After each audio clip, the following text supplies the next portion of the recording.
Do you sometimes see a baby crying a lot, not gaining weight, and having bad diarrhea every day? Or maybe someone you know has type 1 diabetes and constant stomach problems. These might seem like separate issues, but in rare cases, they can be part of something bigger. IPEX syndrome is a very rare disease that mainly affects boys. It causes the body's immune system, which normally fights germs, to attack its own organs instead. Think of it like a security guard who can't tell friends from foes and starts causing damage at home. This leads to problems in the gut, hormone glands, like the pancreas, and other parts of the body. It usually shows up in the first few months of life, so early signs are very important. What causes IPEX syndrome? It is caused by a mistake in a very important gene called FOXP3. This gene is like a boss that tells the immune system's T cells, special defense cells, when to fight and when to stop. When FOXP3 is broken, the T cells go wild and attack the body's own tissues, like the intestines, pancreas, and skin. Because this gene is on the X chromosome, and boys have only one X, from their mom, they are mostly affected. Girls have two X chromosomes, so even if one has the error, the other can often cover for it. So, if a mom carries the faulty gene, her sons have a 50% chance of getting the disease. It is like passing down a broken instruction manual in the family. Imagine a baby who never stops crying from stomach pain, has diarrhea that won't go away, and can't gain weight no matter how much they eat. That's common in IPEX. These babies often develop type 1 diabetes before age 1. Their pancreas gets attacked, so they can't make insulin. They might also have bad rashes, like eczema or psoriasis, that don't respond to creams. Some kids get thyroid problems or low blood sugar. In simple terms, it's like the body is at war with itself. One real-life sign parents notice is diapers full of bloody or watery stool every hour, even in newborns.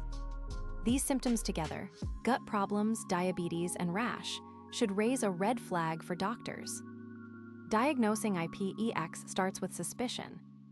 If a baby boy has severe diarrhea, early diabetes, and skin rashes, doctors may run blood tests to check for autoimmunity, when the body attacks itself. The key test is genetic testing to look for errors in the FOXP3 gene. It's like checking the instruction manual for typos. Once confirmed, treatment usually starts right away. The only cure today is a stem cell transplant, replacing the baby's faulty immune system with a healthy donor's. Until then, medicines like steroids or immune blockers, such as sirolimus, can calm the immune system. Insulin shots are needed for diabetes, and special formulas for gut issues. It's like using a fire extinguisher until you can fix the broken alarm system. Can we prevent IPEX syndrome? Since it's genetic, we can't prevent it once a baby is born with it. But families with a history can get genetic counseling. Think of it like a family health map. Doctors can test parents to see if the mom carries the faulty gene. If so, future pregnancies can be tested early, even before birth, through amniocentesis or IVF with gene screening. So while we can't stop the gene error from existing, we can plan and act early.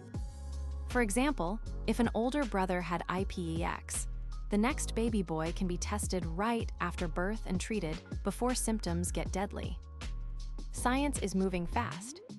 While stem cell transplant is still the best cure, not every child finds a matching donor.